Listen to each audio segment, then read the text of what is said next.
Big surprise, New York elects a Marxist, socialist, jihadi sympathizing Muslim mayor. That is not hyperbole. They have elected Zoran Mandami, who is never had a real job, is a failed rapper, and has a bunch of policies like government-functioned grocery stores and freezing the rent for everybody to basically give people free stuff. Now, why am I talking about this? A couple reasons. There's a clip of Phillip and Anthony Mitchell that got me thinking about all of this sort of stuff.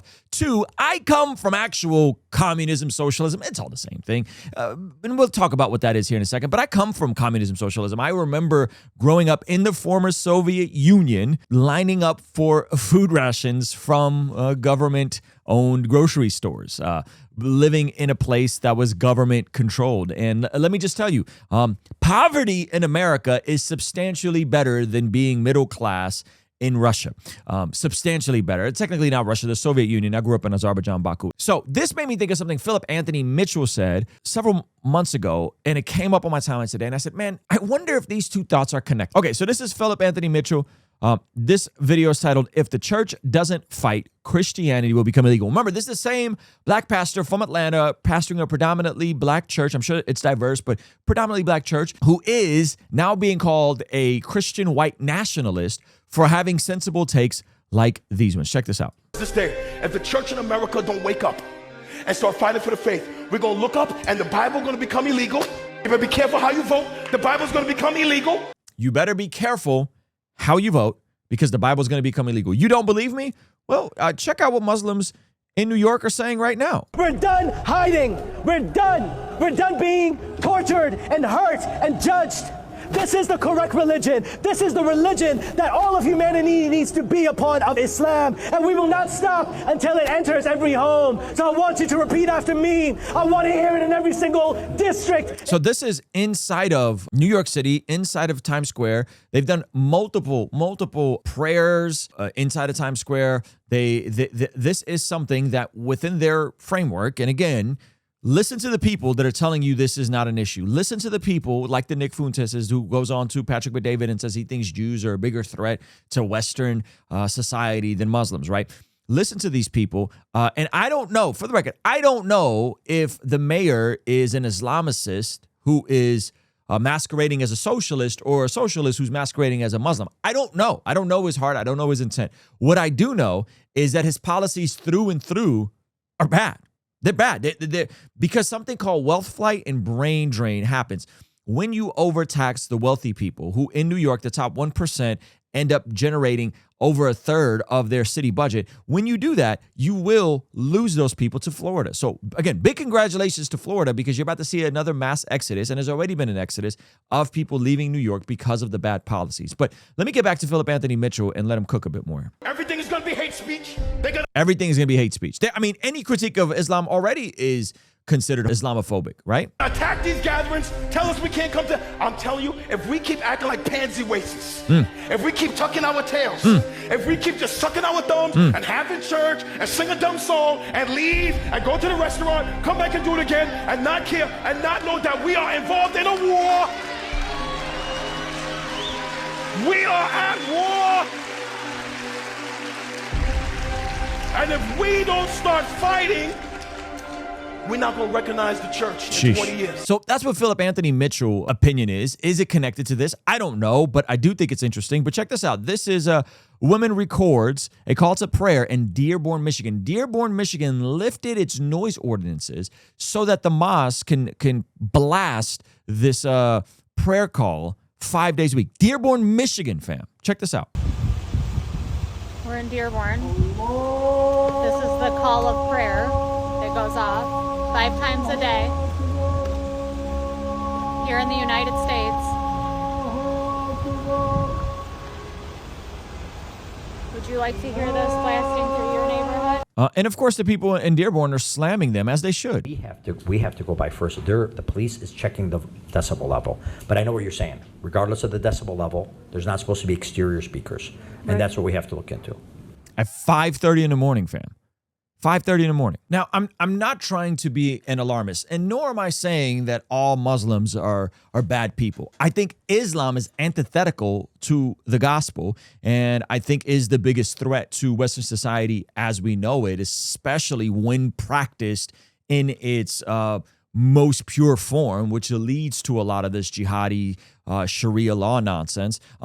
I think that these things are absolutely going to have an impact on people, and the country gets to choose. Like, what do you want? Now, from one standpoint, people are saying, yeah, it's good that this dude got elected because we're going to give the whole socialist thing another try and let people see that this stuff is nonsense. A lot of his policies can't even get through. But why am I talking about this? Well, I'm talking about this because it says in John chapter 1, this is after opening up with the idea that Jesus is God, right? In the beginning was the Word, and the Word was with God, and the Word was God. That's about Jesus. It says, the Word became flesh and made his dwelling among us. We have seen his glory, the glory of the one and only Son who came from the Father, full of grace and truth.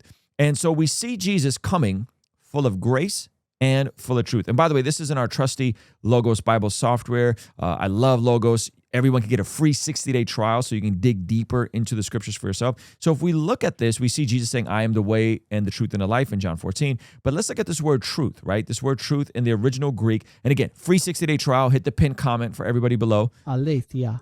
Aletheia, right? Truth, sincerity, integrity. And one of the aspects about truth is reality, right? It's Jesus is our reality. Jesus is what makes sense of reality. And when someone's coming full of grace and truth, that means that they have standards and they get to decide what is reality, what is truth.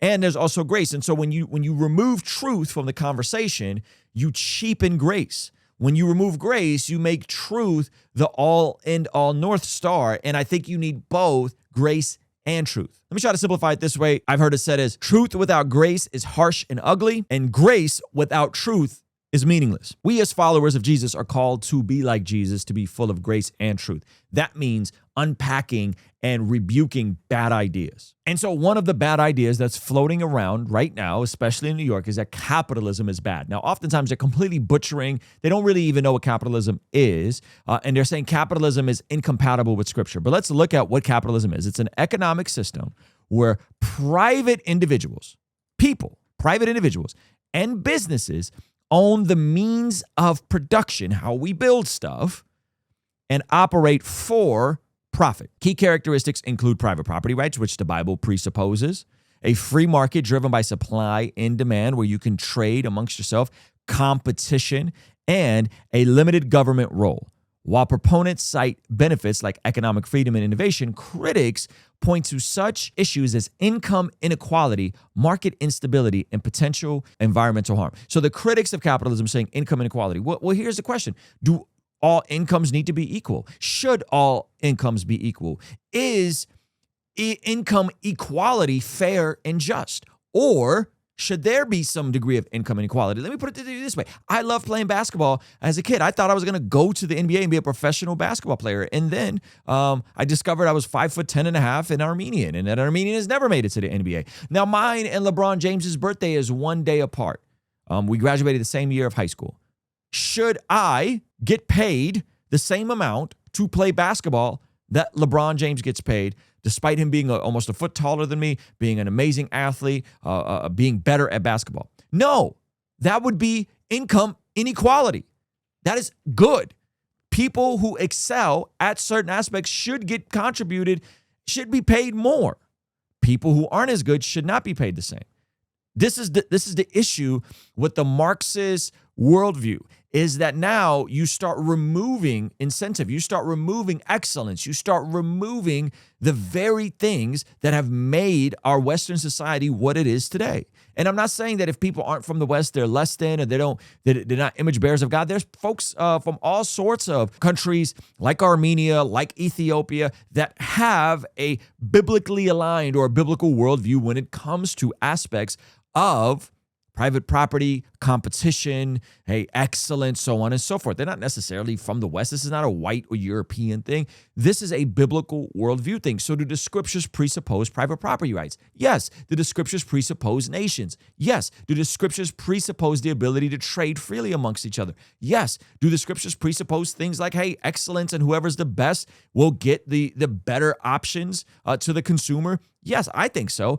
This idea that Jesus created this socialistic utopia is nonsense. People talk about Acts and how they sold things and all lived amongst each other, had everything in common. What they miss at Acts is that you had devout Jews from all over the world that are coming into Jerusalem. And as they're coming into Jerusalem, revival breaks out. People are saved and they end up staying in Jerusalem and being with the disciples to learn. That's why they had to sell. The folks from other parts of the world didn't have anything. They ran out of money, so the people with means took care of the people without means. And yet in Acts, you still see that they maintain private property rights. Let me prove it to you. The socialists and the Marxists and the communists love to quote this. See, Jesus was a Marxist. It says, all the believers were in one heart, one mind. No one claimed that any of their possessions was their own, but they shared everything they had. Notice they shared. They shared everything they had. They weren't mandated to share because the government told them to. They weren't mandated to share because Rome told them to. They weren't mandated to share because Rome took their money and then dispersed it how Rome saw fit. No, they shared everything they had. That means that there's agency to share. Now, one of the things on the right that I will be critical about is there's often a lack of vision for charity. People don't have a good understanding of how to do generosity, how to do charity. And then when you don't have a great vision for that, then the folks who are actually poor or disabled or need assistance, there's not great vision for that. And so people go, see those conservatives, those folks on the right, they're heartless. And the reality is that we're not heartless. We just don't believe the government should be doing these things. We believe that people of their own volition should share, right? Because they want to. It says, with great power, the apostles continued to testify to the resurrection of the Lord Jesus, and God's grace was so powerfully at work in them that there were no needy persons among them. From time to time, those who owned land, so folks who own stuff, this is private property rights, or houses, sold them, brought the money from the sales and put it at the apostles' feet, and it was distributed to anyone who had need. First of all, this is within the context of the church. This isn't a charity or a soup kitchen for everyone outside the church. This is within the context of the church and the devoted people that came to Jerusalem to offer up stuff for the festival. Those people who become saved, that is who this is going to, right? And it says they distributed everyone who had need. And then you see in Acts, this is again another one. Acts, this is Ananias and Sapphira when they lied to God. Now, a man named Ananias, together with his wife Sapphira, also sold a piece of property. Okay, so they owned property, they sold property. With his wife's full knowledge, he kept back a part of the money for himself. So he's being dishonest here, but brought the rest and put it at the apostles' feet. So he's presenting it as if he sold a property and he's giving everything to the church. The issue was he kept back some and was dishonest about it. Then Peter said, Ananias, how is it that Satan has filled your heart that you have lied to the Holy Spirit and have kept for yourself some of the money you received from the land? Didn't it belong to you before it was sold? And after it was sold, wasn't the money at your disposal? What made you think of doing such a thing? You have not lied just to human beings, but to God. And then Ananias drops dead. So what do we see here? We see Peter saying, hey, the money was yours. You could have done with it what you want. You could have withheld some of it. The issue is Ananias lied to God and to people. He was trying to come off pious. He was trying to come off virtuous instead of just saying, yeah, I wanted to withhold some of myself. Maybe I want to do something with it. And the scripture doesn't condemn that. So this idea that there's this presupposition that communism, socialism is the way is asinine, because here's what happens. When people don't get to own private property, like in China right now, like in Cuba right now, when people don't get to own the means of production, how we build things, whether that's private businesses, whether that's individuals, whatever you call it, when people don't get to do that, the government then becomes the owners of the means of production. And trust me, you don't want the government running the grocery stores. You don't want the government owning all the property rights. You don't want the government owning all the manufacturing rights. As someone that comes from actual communism, it always goes left. Tens of millions of people have died at the hands of the Joseph Stalins, at the hands of the people who took power. You don't want that. And so now that we're playing with this, again, these are deeper worldview issues. I'm not trying to dunk on all Muslims. I am saying that Islam practiced to its logical conclusion is terrible. It's awful, okay? And I am saying this bizarre intertwining of the far left and radical jihadi worldwide intifada cozying up next to terrorists and sympathizers of terrorism. This bizarre horseshoe leftist connection at the end, it's not going to be without consequences. And so now the people of New York chose, and they get to sleep in the bed that they made. What does that mean? Well, that means that they did a survey and they found out nearly 1 million New Yorkers are probably going to leave. Why? Because they're going to keep taxing the wealthiest people. Around 765,000 people of the 8.4 million residents who call New York City home are preparing to leave, with about 9% of New Yorkers sharing that they would definitely leave if he's elected mayor. Now, I don't have the time right now to go over what wealth flight is and brain drain and why people will likely leave New York, but I don't have to. Here is the governor of New York explaining how his own tax policies probably wouldn't get implemented. Check this out. We know that Mamdani does want to tax the rich more, bring it up about 2%. He can't do that on his own. You've previously said that you wouldn't be raising taxes. Have you reconsidered that stance? No, I would say one energetic rally does not get me to change my positions, I assure you. But I do hear people's voices. I process what everybody says, but I'm also have to balance governing this state and making sure that those people who are actually the reason we have a generous, supportive budget that helps lift people up, it's their revenues that we tax. 1.5% of New Yorkers cover about a third of our budget. That's enormous. 1.5% of New Yorkers, the highest earning New Yorkers, cover their budget. You think the highest earning New Yorkers can leave New York and go live in Florida for 8 months out of the year, 7 months out of the year if they wanted to? You think they can do that? Enormous. I'm concerned about outmigration of people who are the ones who are supporting our budget. I cannot make up for that with middle-class tax increases. I cannot do that to the middle class and the struggling New Yorkers. So this is the balance. I mean, this is my position. And people will say, but Ruslan, what about the Scandinavian nations? What about them? They seem so happy. They have so many safety nets and so many ways that people are happy in places like Sweden and Denmark. What people miss about the Scandinavian nations is when you look at the average person's taxes there, they're substantially more expensive and higher than the average person's taxes in America. In America, what we keep saying is tax the rich, tax the rich. Here's the issue. You will tax the rich out of America if you keep doing that, because places like Monaco exist. Places like Dubai exist. I got friends that left Europe and moved in Dubai. Places like Puerto Rico exist. People who have funds can leave. People leave from California all the time to Arizona or Nevada.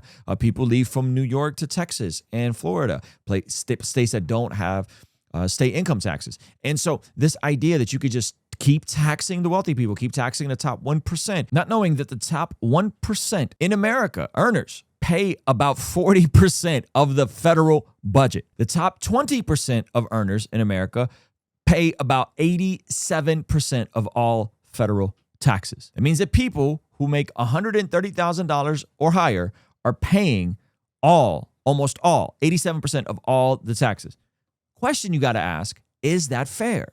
Is that just? In America, the average American is paying approximately 27% of their income in combined federal, state, and local taxes, okay? The federal income tax rate alone is 14.4%, okay? So think about that for a second. That is what average a household pays, 27.3% in taxes. That's counting the very, very, very wealthy, and that's counting the very, very, very poor who don't pay anything. In Sweden, the average person pays almost 40% of their income in taxes. In Denmark, it's 43%. In Norway, it's 43%. In Denmark, it's between 35 to 45%. One of the highest in the world. That may not sound like a lot for the people that have bleeding hearts for the democratic socialists, but what people are forgetting is those people collectively pay a higher percentage of their income to taxes collectively. This is also true in Canada. 42% is what the average Canadian pays. Not to mention, they also have VAT taxes, a value-added tax that's added on to stuff. So if people want a socialistic, democratic, socialistic utopia, they all have to be willing to pay more. What this dude's policies is the opposite. He's just trying to tax the people that earn the most more, not understanding they can leave. Not to mention his very scary and dangerous affiliation with actual jihadis. How will this play out? I don't know. I think only time will tell. But I do think that when I hear Phillip Anthony Mitchell say what he's saying, and I read the scriptures, I go, man, you might need to buckle up. And that doesn't mean that I'm becoming more political. It means that the world has gone completely off the rails. and are trying things that have just historically proven to not work, like communism. So I think some of the solution for this is to help equip Christians to have a better vision for charity, for helping the least of these, which is why we're putting on our second ever Bless God Summit happening in Oceanside at the beautiful Seabird Resort, March 5th, 6th, and 7th. You can check out the lineup. We got my man Wes Huff speaking. We just confirmed Michael Knowles. We have Ninjas of Butterflies, Gavin Ortland, KB and Amin, God Logic, Mike Winger, Trizzleman Fitness, Josh Nadeau. What do you mean? My man Justin Early. It's going to be a phenomenal event. And so go to Bless God Summit. Get your tickets now. You could actually buy them on a payment plan if you want, so that way you plan out your travel. We're talking and helping people build better culture by helping people get their worldview in order that will then impact their virtues like generosity and charity, and then that can help them impact the world at large. So blessgodsummit.com or hit the pinned comment below. All right, I'll see you there.